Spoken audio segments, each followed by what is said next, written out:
গ্রাহকদের শত কোটি টাকা হাতিয়ে দেশ ছাড়তে গিয়ে বিমানবন্দরে আটক হলেন দম্পতি।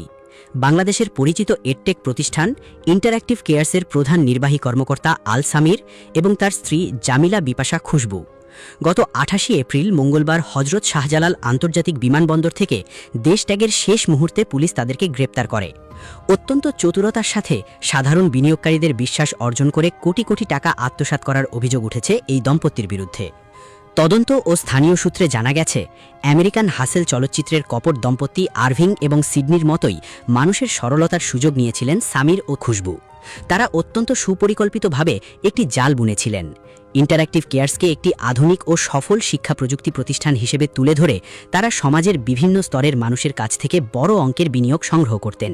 কাউকে 10 লক্ষ, আবার কাউকে 10 কোটি টাকা মুনাফার প্রলোভন দেখিয়ে তারা এই অর্থ হাতিয়ে নেন। কিন্তু পাপ যে বাপকেও ছাড়ে না, তার প্রমাণ মিলল তাদের গ্রেপ্তারের মধ্য দিয়ে। শত শত বিনিয়োগকারীর টাকা আত্মসাৎ করে দেশে পাড়ি জমানোর সকল প্রস্তুতি সম্পন্ন করলেও শেষ রক্ষা হয়নি। আদাবর থানার ভারপ্রাপ্ত কর্মকর্তা জিয়াউর রহমান এই চাঞ্চল্যকর গ্রেপ্তারের বিষয়টি নিশ্চিত করেছেন।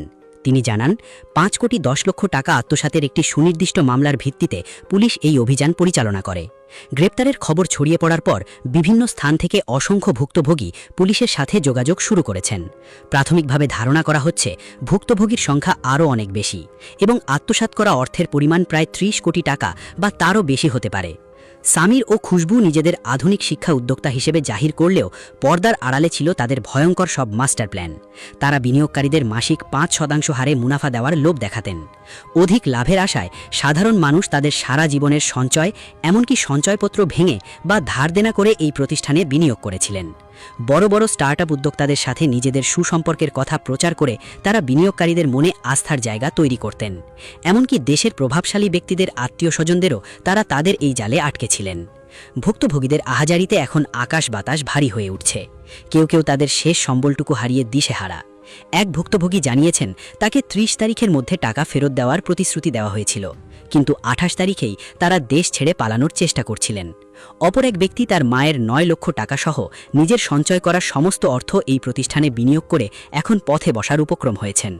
শুধুমাত্র বিনিয়োগকারীদের টাকাই নয়, এই দম্পতির কপটতার হাত থেকে রেহাই পায়নি তাদের অফিস ও অন্যান্য সেবাদাতা প্রতিষ্ঠানগুলোও। ইন্টারঅ্যাক্টিভ কেয়ার্সের অফিসের প্রায় 9 লক্ষ টাকা ভাড়া সহ কেটারিং সার্ভিসের বিশাল অঙ্কের বিলও তারা বকেয়া রেখেছেন। একজন পাওনাদার জানিয়েছেন, প্রায় 2.5 থেকে 3 লক্ষ টাকা বকেয়া থাকায় তাদের ব্যবসায়িক কার্যক্রম মারাত্মকভাবে ব্যাহত হচ্ছে। বিভিন্ন নামিদামি কোর্স এবং প্রজেক্টের নামে 80 লক্ষ টাকা পর্যন্ত লাভের প্রলোভন দেখিয়ে তারা মানুষের কাছ থেকে বড় অঙ্কের অর্থ সংগ্রহ করেছিলেন। বর্তমানে ভুক্তভোগীদের মনে একটাই প্রশ্ন, তাদের কষ্টার্জিত এই বিপুল পরিমাণ অর্থ এখন কোথায়? এই শত কোটি টাকা কি দেশেই আছে, নাকি ইতোমধ্যে বিদেশে লোপাট করে দেওয়া হয়েছে? তা নিয়ে জনমনে গভীর উদ্বেগ সৃষ্টি হয়েছে। পুলিশ জানিয়েছে, এই দম্পতিকে জিজ্ঞাসাবাদের মাধ্যমে টাকার হদিশ পাওয়ার চেষ্টা চলমান রেখেছে তারা। এই চাঞ্চল্যকর ঘটনাটি সমাজের জন্য একটি বড় সতর্কবার্তা। এডটেক বা স্টার্টআপ কোম্পানির মোড়কে সুন্দর বিজ্ঞাপন দেখে এবং দ্রুত ধনী হওয়ার প্রলোভনে পড়ে যাচাই বাছাই না করে বিনিয়োগ করা যে কতটা ঝুঁকিপূর্ণ হতে পারে, সামির ও খুশবুর এই কাহিনী তারই জীবন্ত উদাহরণ।